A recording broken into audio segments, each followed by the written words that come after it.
கேள்வி பார்வையாளருக்கு வணக்கம். இந்த நேர்காணலில் நாம் சந்திக்க இருக்கும் சிறப்பு மதுரை உயர்நீதிமன்ற வழக்கறிஞர் மானகிரி செல்வகுமார் அவர். சார் வணக்கம். வணக்கங்க. உங்களுக்கெல்லாம் தெரியும், இந்த தேர்தல் காலம் இன்னும் ஒரு 2 மாதத்துல நம்ம தமிழ்நாடு சட்டப்பேரவை தேர்தல் நெருங்க இருக்கிறது. இதற்கு மத்தியில் பார்த்தோம்னா தொடர்ந்து தென் மாவட்டங்களில் அங்கங்கே சாதிய பிரச்சனை மீண்டும் வெடித்து எழத் தொடங்கி இருக்கிறது. நாங்குநேரி தெரியும் உங்களுக்கு, அண்மையில் அங்கே கூட பல்வேறு நபர்கள் இளைஞர்கள் வெட்டப்பட்ட சம்பவம் நடந்தது. அதே மாதிரி பார்த்தோம்னா தேவேந்திர வேளாளர் சமூகத்தை சேர்ந்த அந்த இடைக்காட்டூர் சிவகங்கை மாவட்டம் மானாமதுரை அருகே உள்ள அந்த இடைக்காட்டில் கூட இன்றைக்கு கூட ஒரு சம்பவம் நடந்திருக்கிறது. தொடர்ந்து இந்த ஒடுக்கப்பட்ட மக்கள் மீதான இந்த தாக்குதல் நம்ம எப்படி சார் பார்க்கலாம்? தமிழகத்தை பொறுத்த மட்டும் காவல்துறையோட ஆட்சி காவல்துறையோட ஆட்சி தான் நடந்துகிட்டு இருக்கு. நான் திரும்ப சட்டத்தின் ஆட்சி நடக்கலை. Okay sir. ஆளுகின்ற அரசு காவல்துறையை நம்பிதான் ஆட்சியை நடத்துது. அப்போ ஒரு ஆட்சிக்கு நல்ல பேர் கெட்ட பேரை ஏற்படுத்துறது காவல்துறை தான். இந்த காவல்துறை சட்டப்படி நடக்குதானாக்க முழுக்க முழுக்க இல்லவே இல்லை. குறிப்பாக சிவகங்கையை எடுத்துக்கிட்டா அனைத்து காவல் நிலையங்களையும் ஆதிக்க சாதியினர் அதிகமாக வசிக்கக்கூடிய ஆதிக்க சாதியினரே பொறுப்பில் இருக்காங்க. அந்த பதவியில் இருக்கும்போது அங்கே போய் இது சம்மந்தமாக ஒரு வன்கொடுமை வழக்கோ எது கொடுத்தாலும் அவங்க உடனே எடுத்துக்கிறதே கிடையாது. இந்த சூழலில் தான் பார்த்தீங்கன்னாக்க அங்கே சார்பு ஆய்வாளரையே கொலை செய்யக்கூடிய பாதகங்கள்லாம் நடந்தது உங்களுக்கு தெரியும். இப்படிப்பட்ட சூழல்ல அரசுக்கு சேவை செய்யக்கூடிய, அதாவது இந்திய அரசியல் சட்டம் என்ன சொல்லுதுனாக்கா, அரசு அதிகாரிகள் பார்த்தீங்கன்னாக்கா ஆளுகின்ற அரசுக்கு ஆதரவாக செயல்படுறதை காட்டிலும் நடுநிலையை செயல்படணும் கூட சுட்டி காட்டுது.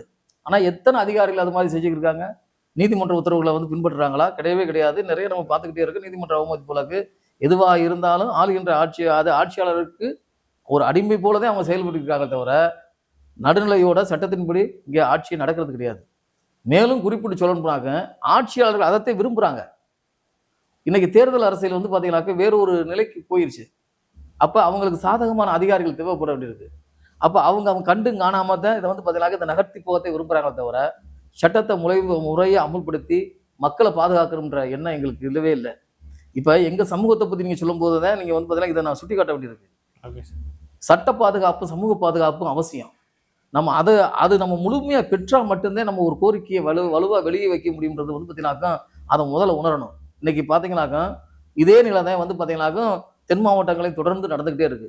இந்த தேர்தல் காலத்தில் வரும்போது வாக்கு வங்கி அரசியலுக்காக சில விஷயங்களை மோதல்களை கூட்டி விடுறது, அது சம்பந்தமாக குழுக்களை உருவாக்குறது, இது வேறு ஒரு மனநிலையை அவங்கள உட்புகுத்தி அவங்கள ஒரு எல்லா பக்கமுமே, அதாவது நம்ம யாரையுமே பார்த்தீங்கன்னாக்கா தனிப்பட்டு குறை சொல்ல விரும்பலை.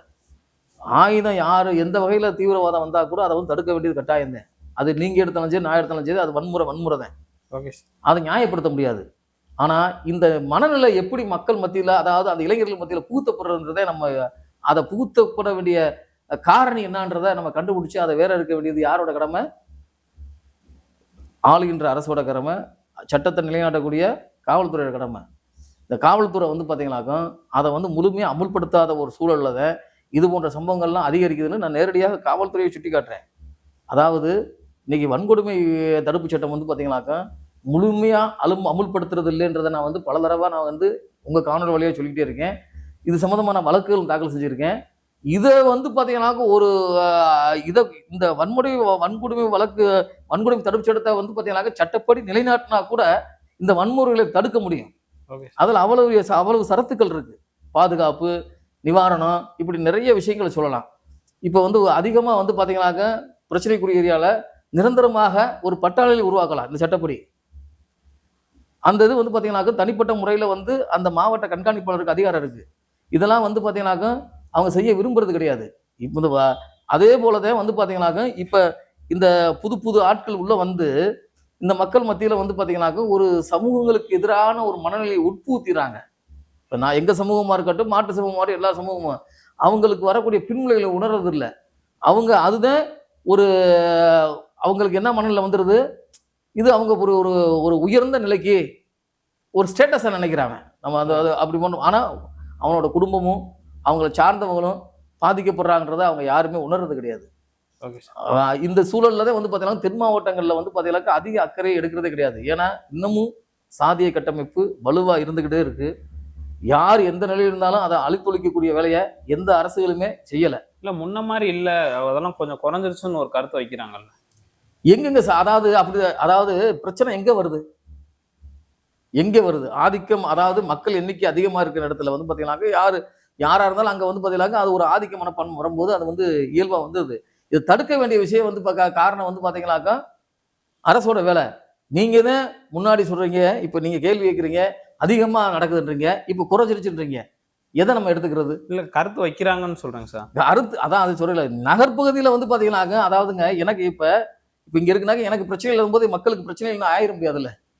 இன்னமும் அந்த அந்த அந்த அந்த விஷயங்கள் அதாவது இளைஞர்கள் மனதுல மக்கள் மத்தியில இருக்கக்கூடிய அந்த சாதிய மோதல்கள் எதனால உருவாகுது? யார் தூண்டுறான்ற விஷயத்தை எடுக்கணும்ல.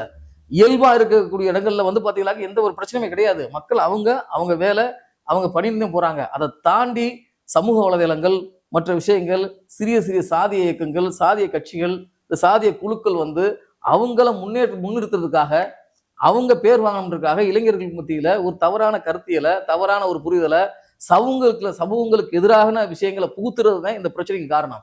அதனாலதான் தென் மாவட்டங்களில் வந்து பார்த்தீங்கன்னா அது ஒரு சாதி என்ற ஒரு அமைப்பு வலுவா இருக்கணும். அந்த கட்டமைப்பு மாறக்கூடாதுன்றத அரசியல் கட்சிகள் இன்னும் விரும்பிக்கிட்டே இருக்காங்க. அப்ப எப்படி ஒரு குறிப்பிட்ட சமூகத்துக்கே வந்து பதவி கொடுக்கிறது, ஒரு குறிப்பிட்ட சமூகத்துக்கே வந்து பார்த்தீங்கன்னாக்கா அரசியல் முக்கியத்துவம் கொடுக்கும்போது அதை அது மறுக்கப்படும் போது மற்றவங்க வந்து பார்த்தீங்கன்னாக்கா அதை ஒரு எதிரான மனநிலைக்கு இயல்பாவே மாறிடுவாங்க. இப்ப நானே எடுத்தாலாக உங்களுக்கு வாய்ப்புகள் பூரா உங்களுக்கே வரும்போது எனக்கு அந்த ஆற்றாமை வந்துடும் இயல்பா. இது ஒரு முக்கிய காரணம். அப்ப இதுக்கு காரணம்ன்றது வந்து பாத்தீங்கன்னாக்க ஆளுகின்ற ஆட்சியாளர்கள் இதை மக்கள் உணர்ந்தாவே போதுமானது.